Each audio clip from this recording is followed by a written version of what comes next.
नवी मुंबई व रायगड जिल्ह्यातील ताज्या बातम्या आणि घडामोडींसाठी सबस्क्राईब करा वादळवारा लाईव्ह चॅनल आणि दाबा बेल आयकॉन।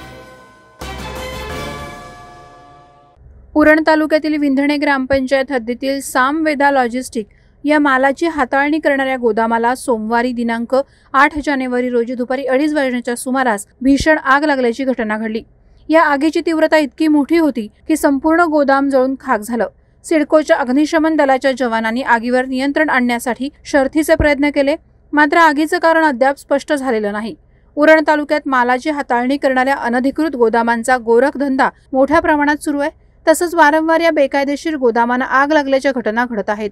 त्यात विंधणे ग्रामपंचायत हद्दीतील चिरनेर गव्हाण फाटा या रस्त्यावरील कंठवली बस स्थानकाजवळ उभारण्यात आलेल्या सामवेदा लॉजिस्टिक गोदामात अग्नितांडव पसरलं। या गोदामात स्टेशनरी, खेळणी यांच्यासह इतर मालाची साठवण केल्याचं समजतंय। या अचानक लागलेल्या आगीमुळे धुराचे उंच लोट आकाशाला भिडले होते। तसंच आगीत मोठ्या प्रमाणात माल जळून गेल्याने लाखोंचं नुकसान झाल्याची प्राथमिक माहिती मिळत आहे।